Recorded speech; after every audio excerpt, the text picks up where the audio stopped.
ધામધૂમથી ત્યાં ઉજવણી થઈ રહી છે। ભાવિક ભક્તો છે એ ખાસ કરીને ડાકોરના ઠાકોરના દર્શન કરવા માટે આવતા હોય છે અને અત્યારે કેવો શણગાર કરવામાં આવ્યો છે, કેવો છે માહોલ ત્યાં? जिज्ञासा बात કરવામાં આવે તો ખેડા જિલ્લાના પ્રસિદ્ધ યાત્રાધામ ડાકોર મંદિરમાં આજે ફાગણી પૂનમનો ઉત્સવ ઉજવવાનો છે। મહત્વની વાત એ છે કે ગઈકાલે હોલિકા દહન પછી આજે ફાગણી પૂનમ છે અને ફાગણી પૂનમની સાથે સાથે ફૂલ દોલોત્સવની પણ ઉજવણી થનાર છે।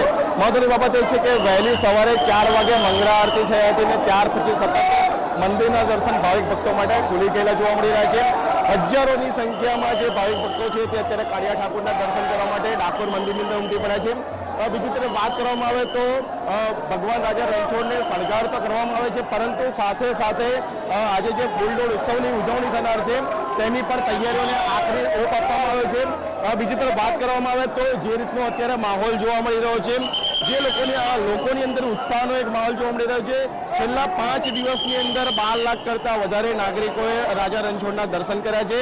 આજે ધૂળેટીની પણ ભવ્ય ઉજવણી ડાકોર મંદિરની અંદર થનાર છે, ત્યારે અત્યારે લાઈવ દ્રશ્યો જોઈ શકાય છે કે એક માહોલ બની જવા પામ્યો છે।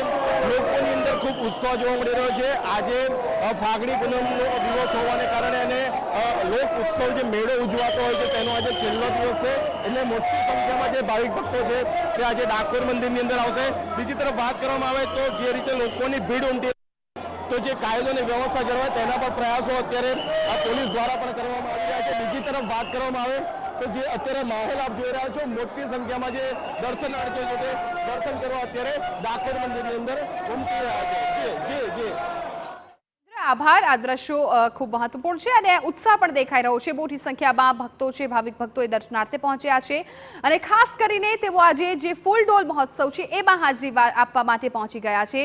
જે રીતે